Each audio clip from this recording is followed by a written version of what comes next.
Arunachal ప్రదేశ్ని Christian state declare చేస్తారట ఇలా అయ్యా జాగిర్లు అయినట్టు. బట్ వీ వాంట్ హిందూ రాష్ట్ర. జబ్ హిందూ జాగృత్ హువా హీ నహీ, నిద్రలకే నువ్వు లేవ్వలే. అరే కుంభకర్ణుడు అన్న 6 నెలలు వండుకొని 6 నెలలు లేస్తాడట ఆయన. మధ్యలో లేపితే భోజనమో పంచభక్ష పరమాణాలు ఏదో పెడితే లేస్తాడట. నువ్వెప్పుడు లేస్తావురా భయ్ అని చెప్పి ఓ హిందూ నీకు చేతులు దోడిచ్చి అడుగుతున్నాడు, ఎప్పుడు లేస్తావు? గంప గుత్తగాని యూనిటీ ఎప్పుడు తెలుపుతావు?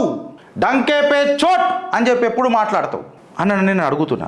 70% ఉన్న దేశంలో నువ్వు హిందూ రాష్ట్ర అని చెప్పి చెప్పుకోలేవు. అసదుద్దీన్ ఓవైసీ లాంటోడు ఒకడు వచ్చి, ఎల్లయ్యమాల చిల్లరగాన్లో వాళ్ళు వచ్చి, పందికి పుట్టిన కొంతమంది పుత్రులు కొంతమంది వచ్చి మనకు చెప్తారు హిందూ రాష్ట్ర అట్లా ఇట్లా డిక్లేర్ చేస్తారు. హిందూ రాష్ట్ర డిక్లేర్ ఎందుకు చేయాలి ఏనంట? హిందూ రాష్ట్రం కాదా అనంట.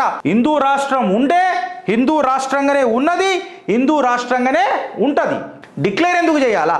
నీ గాఢమైన నిద్రలకేని లే, ఏదో పాట రాసిరు కదా, లే కలిసి మాట్లాడదాం దా అని అంటున్నా.